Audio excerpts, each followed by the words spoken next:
Hindi ka ba giniginaw? Hindi may ginaw. Nakatalokbong na nga ako, di ba halata? Baka sunod-sunod na naman yung bagyo. Teka nga, tayo ko muna. Isara mo yung pinto, dali. Teka, para saan? Para di makapasok yung bagyo.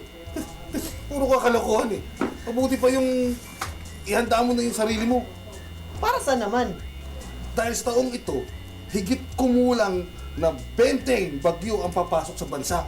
At siyam daw ito, maglalandfall. Alam mo, masyado ka nervyoso. Kasi yung bagyo na talaga yan. Wala na tayong magagawa dyan. Ano wala? Meron! Meron! Paano? Ano? Aber? Pagkaantayin na natin yan para maiwasin yung piligrong dala ng gets mo. Yung paghahandayan ng solusyon. Oh, paano nga?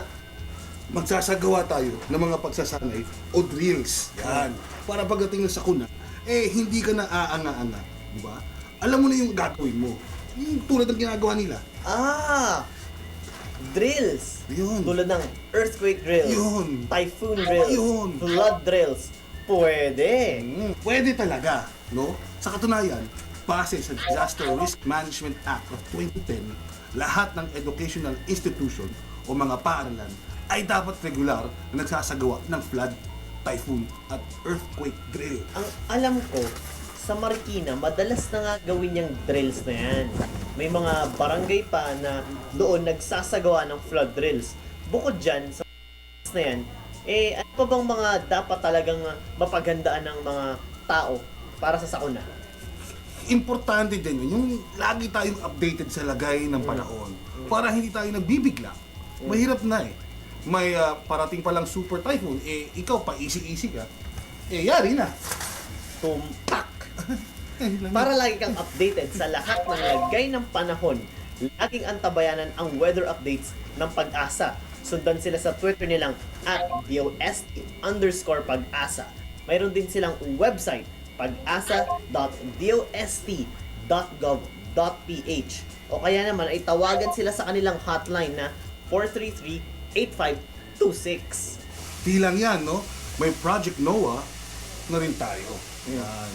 Sa website na noaa.dost.gov.ph, gamit ang mga kabagong technology, malalaman mo kung may parating na bagyo. At ilang oras pa bago ito tumama. Ganon din kung, tandaan mo yan gaano kalakas ang ulan sa isang lugar. Pwede ka rin tumutok sa Panahon TV ng PTV4 para lagi kang updated sa panahon.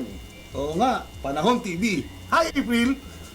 Kung alam mo, yung magkakaroon ng mga pagbaha sa mga susunod na oras, tawag ito, maghanda ka ng lumikas. Yan. Kung yung lugar mo mabilis bahain, antabayanan mo na rin yung mga flood warnings mula sa otoridad. At syempre, kung pinapalikas na ng mga otoridad, huwag nang magmatigas. Dapat alam na ng bawat miyembro ng pamilya kung saan lilikas para hindi na maghanapan. Importante talagang pinagpaplanuhan yung mga ganitong bagay. At syempre, sa mga ganitong pagkakataon, importante din na mag-stock tayo ng mga pagkain na hindi madaling masira. Tulad ng mga delata, biskwit at iba pa. Syempre, sa panahon ng bagyo, wala tayong mabibilhan. No? Syempre, huwag kakalimutan ang flashlight at transistor radio. Magagamit natin to sa brownout. Ganon din ang first aid kit. Ayan, mukhang tumila na yung ulan no? Sa labas na kaya tayo. Mag-usap tayo doon, no? Medyo mainit na dito No? Nakikita mo ba yun? Oh, ano naman yun? Mga troso. Ano naman yun? Sana wag lang illegal yun. Ano nga yung mga troso na yan? Yun nga yun, no? Ang dami. Para kasi, alam mo yun, makontrol yung pagbaha. Dapat kontrolin din ng mga pagputol sa mga puno. Correct ka dyan Alam mo, dapat i-report yung mga illegal logging na yan sa mga otoridad pag may pagkakataon. Lang sila. Maging yung mga nagtatayo ng illegal fish ponds na nakakasagabal sa maayos na daloy ng tubig. Ito, simpleng gawain lang para kahit papano mabawasan ang peligrong dulot ng mga pagbaha. Huwag na tayo magtapon ng mga basura sa mga ilog at mga estero. Makiisa tayo sa paglilinis ng ating kalikasan. Ay, nako. Bakit? Ano na namang problema mo? Ayan. Nakikita mo yung batang naglalaro sa tubig ba? Oo. Silipin mo, yan. Ayan. Asan? O nakikita ko na. Bakit? Anong problema? Nangingialam ka eh. Ha? Hindi. Sarap-sarap ng ginagawa niya. Hindi ha? ganun yun. Mamaya-maya, naihan niya ng daga. Oh. Kaya tayo na. Magka-leptospirosis pa yan. O, malakas pa naman yun pag tuwing tag-ulan. Oo nga, no? Tumataas ang bilang ng mga nagkakaroon ng leptospirosis tuwing tag-ulan. Pilok, ano ba mga simptomas ng leptospirosis? Simpleng lagnat, meningitis, internal bleeding, organ failure, at posible rin na ito ay maging sanhi ng kamatayan. Huwag naman sana. Sana. Pero alam mo, kaya habang maaga pa, iwasan na natin ang sakit na to. Kung may sakit ka, naku po! Hindi ka makakapagtrabaho ng maayos. Maiiwan ka sa pag-asenso.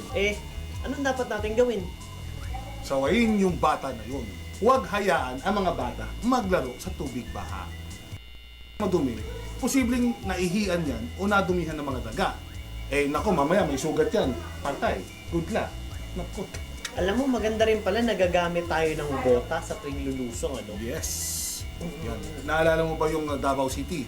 Di ba, kamakailan lang, tinamaan sila ng bagyo at binaha ng ilang parte ng Davao. O naman, sino ba naman ang hindi makakalimot sa trahedya na yun?